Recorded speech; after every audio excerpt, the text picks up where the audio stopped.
And in a few years, as you know, evening papers began to outnumber morning ones. Pulitzer's timing at this point was perfect.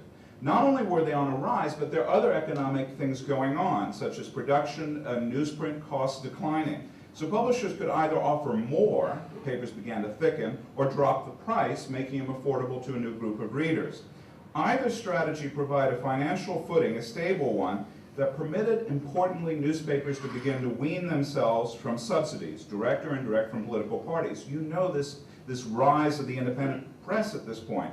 And the more independent newspapers became, the more they could draw in readers through a kind of new form of journalism, what some people might describe as objective news, entertainment, and advertising. People read advertisements. This is one of the great things about that period. People read classifieds. They would say, oh, look, Mrs. O'Sheany's selling such and such. And the paper was supplying this. But in other words, becoming an independent newspaper, as opposed to the Missouri Democrat or the Missouri Republican, was as much an economic as a political decision. And Pulitzer was gambling at this point that he could ride these trends to journalistic and financial success. His business acumen was driving him then. Yes, there's some innovations he's going to bring in journalism, but rather he had this ability to recognize value where others didn't, and particularly important, see readers where others ignored. So years before, he had been working, as you know, as a reporter at the German language Westlich Post. I'm sorry if I'm butchering my German there.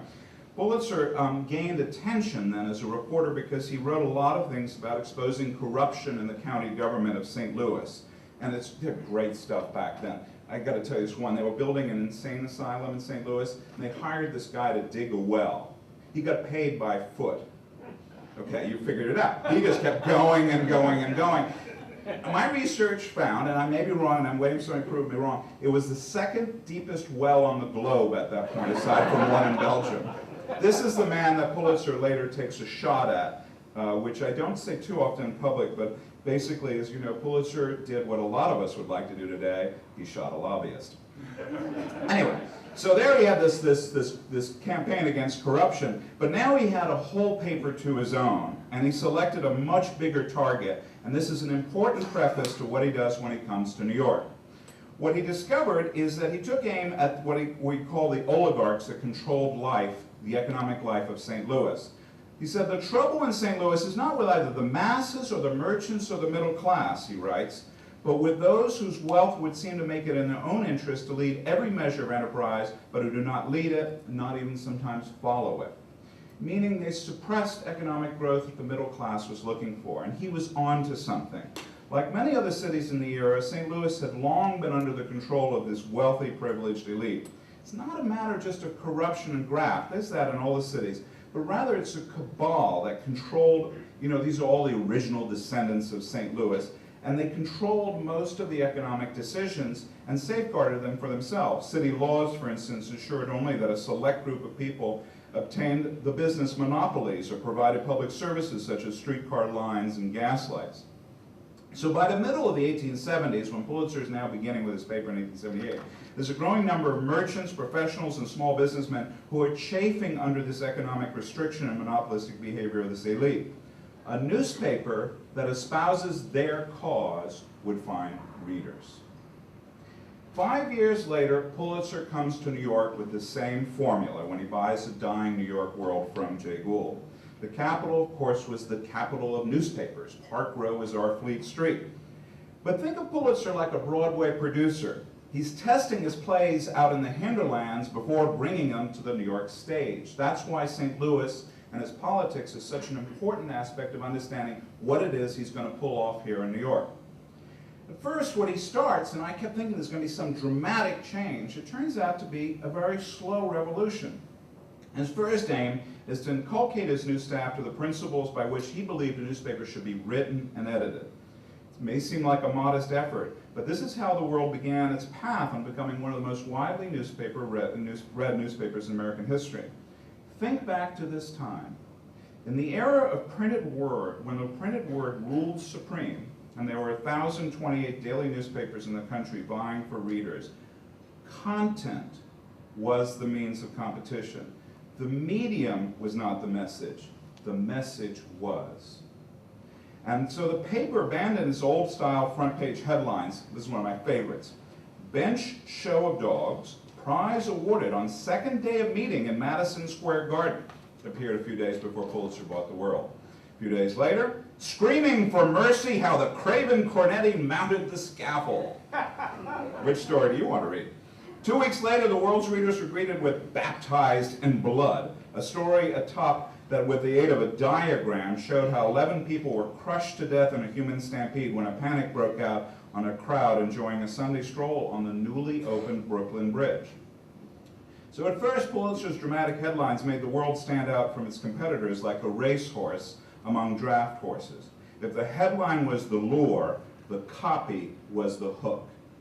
Pulitzer could craft, or teach his editors to craft, all the catchy headlines he wanted, but it was up to the reporters to win over readers. He admonished his staff to write in a buoyant, colloquial style consisting of simple nouns, right verbs, and short, punchy sentences. The Pulitzer formula, if there was one, was a story written so simply that anyone could read it, so colorfully that no one would forget it. The question, did you read that or did you see that in the World, Pulitzer instructed the staff, should be asked every day, and something should be designed to cause this. The World stories were not just animated by the facts that the reporters dug up, but by the voices of the city they recorded. Pulitzer drove his staff to aggressively seek out interviews. It's a new technique in journalism back then. Leading figures of the day who were accustomed to this high wall of privacy were affronted by Pulitzer, what Pulitzer proudly called the insolence and impertinence of the reporters from the World. Not only did they have the temerity, he had the temerity to dispatch his men to pester politicians, manufacturers, bankers, society figures for endless answers, he also instructed them to return with specific observations. Vagueness was a sin. A tall man stood 6'2". A beautiful woman had auburn hair, hazel eyes, and demure lips that occasionally turned upward in a coy smile. Pulitzer recognized also news and what everybody else was ignoring at that time. He sent out reporters to mine the urban dramas that his competitors consigned to their back pages. It's very easy to see. If you look at the same stories are appearing elsewhere in other papers. What he was doing is pushing his writers to think like one of his favorite writers, Charles Dickens, who wove fiction from the sad tales of Victorian London to create a compelling form of entertainment from the drama of the modern city. In the Lower East Side bars, which were called black and tans for a blend of stout and lager that they served, or to dinner in a cramped tenement, men and women didn't discuss society news, cultural events, or happening investment houses. Rather, the talk was about the toddler who fell to its death from a rooftop, the brutal beating of police officers meted out to an unfortunate waif, or the rising fares of streetcars to the upper reaches of Fifth Avenue and the mansions where so many of these folks toiled as servants. The moneyed class, meanwhile, was picking up the World with trepidation and began what I would argue is a class-based accusation by saying, oh, this is sensationalist prattle. But that's not the case. If you went to those homes, this is what they were talking about, and he drew in these new newspaper readers, many of whom were immigrants struggling to master their first words of English, writing about the events that mattered in their lives in a manner by which they could understand. Pulitzer's World was giving to these New Yorkers a feeling of belonging and a sense of value. If you want a modern proof of what I'm saying, go into anybody's house in the suburbs and look in their refrigerator. On the front of it are clippings of their children's accomplishment, sports, academics, whatever. Those accomplishments exist on their own, but by being put into print, it gives it a new kind of significance, a dignity. This is what he was doing with his newspaper. Why do you think when the kids sent in dimes and pennies for the pedestal for the Statue of Liberty, the power of having your name in print is the equivalent today for a kid of launching a YouTube?